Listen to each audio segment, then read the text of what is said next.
Hi, my name is Craig McMiniman. Today I'm here to present a demonstration speech. What I chose to demonstrate today is how to cook vegetables. There's a couple of reasons that I chose this. Number one, I grew up on Hamburger Helper. 1 pound of ground beef, you brown it, you add some water, the contents of the box, and voila, dinner is served. Similar to Hamburger Helper, it's super simple to cut up some vegetables, put them in a pan with some olive oil, voila, there you have dinner. Another reason that I chose to demonstrate how to cook vegetables is to show people how inexpensive, how simple the process is, and how for just a little bit of extra work, you can have a very healthy dinner for you and your family. Now, I would get in trouble if I didn't give my wife any credit. My wife is the one that showed me how to do this very simple process, so I have to give her some kudos for that. Now, first things first, we need to wash our hands. So allow me to wash my hands real quick.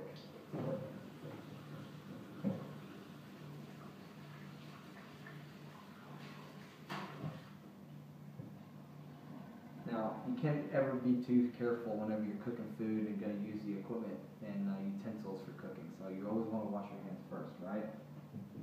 Number two, I like to get the fire started. So I'm going to turn that on. Oops, wrong one.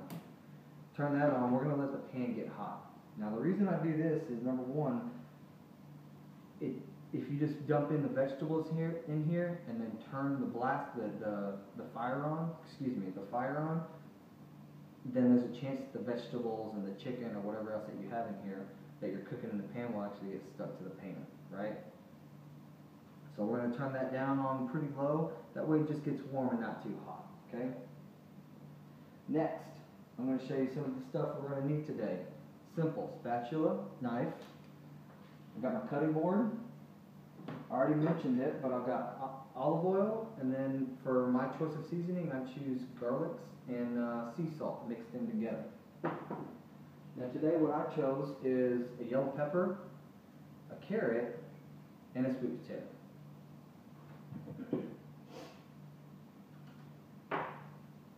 So, like I said, I want to turn that on pretty low, and I also like to get that the oil in there, the olive oil, just a little bit. You don't need a lot.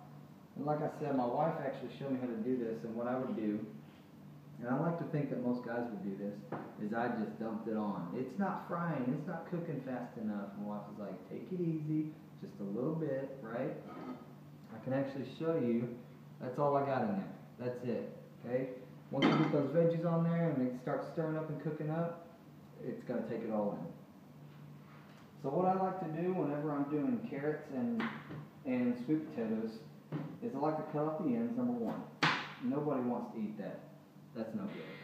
Still got a carrot there. Okay? Number two, I like to cook those veggies first because they're hard veggies. They're a little bit harder to make soft in the olive oil and while it's cooking, right? So pepper, it's not going to take it very long to get soft and be ready to eat. Okay? So what you want to do is just cut that carrot up.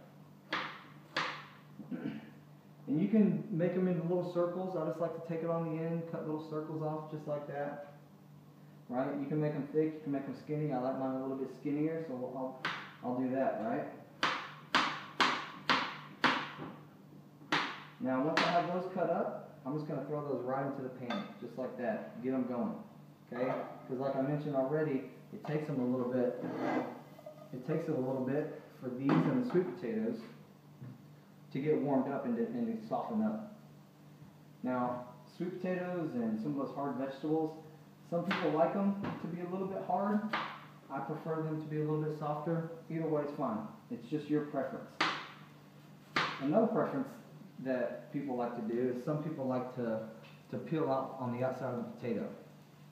It doesn't really bother me. It actually helps with cleanup, not having to peel all the peels off the ground and off the counter, and it doesn't take away any of the flavor or add any additional flavors that you don't want. So we're just going to cut up some of these sweet potatoes, drop those in there.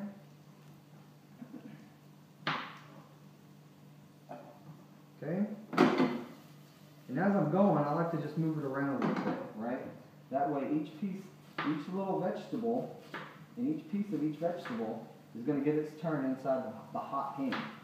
That way it cooks evenly and it's all nice, ready to eat, and you don't have a couple of hard pieces and a couple of soft pieces. Okay? So again, we're just going to throw those right in there with the carrots.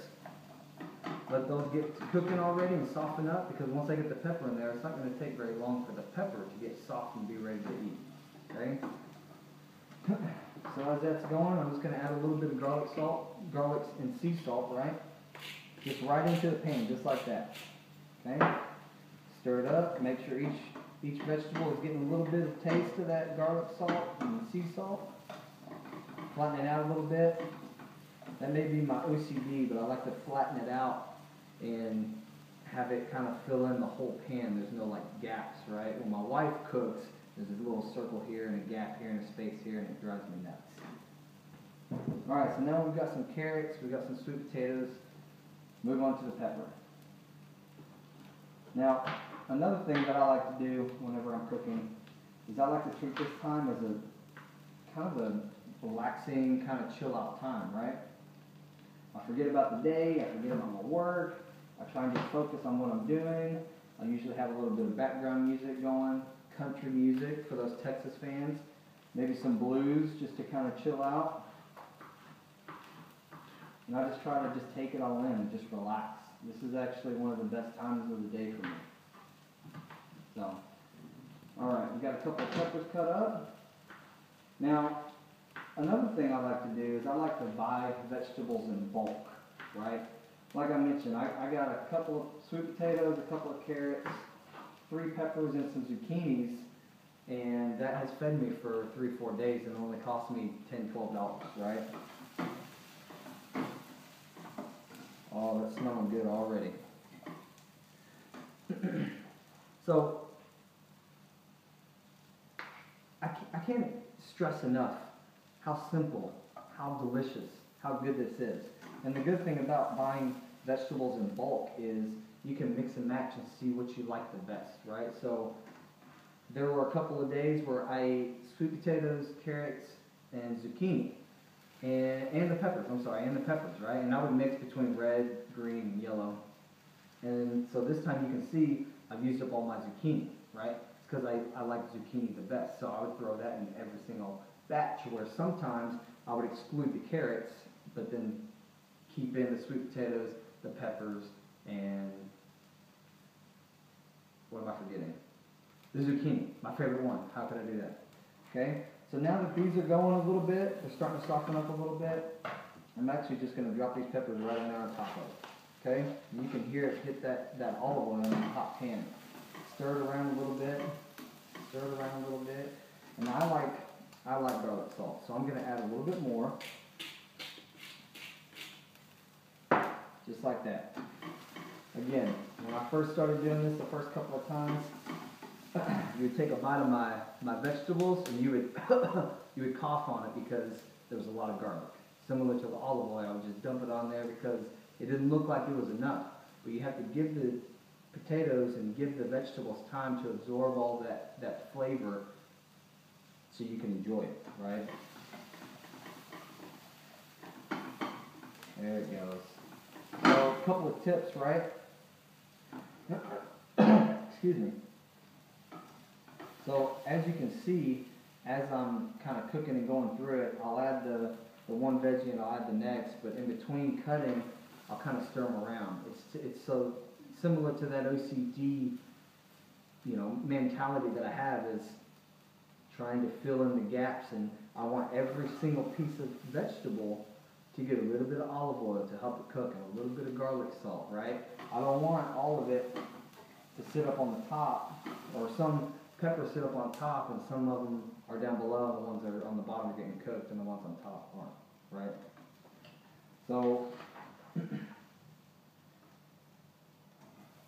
last little tip. One thing I like to do is I'll get one of the corners of the spatula and I'll just push on one of the sweet potatoes or one of the carrots, and that's when I know, oh, it's still hard, it needs to cook a little longer. Hey, that's getting a little soft, that's ready to go, right? So just like that, stir it all up. I'm going to give it a couple more minutes. Unfortunately, we're a little bit low on time, but all I do now is let it cook, stir it up a little bit. I'll listen to my music. I'll turn the fire off, dump it right there on the plate, and then there's dinner served, guys. Thank you very much. I hope it was helpful, and I hope you guys can take advantage of this.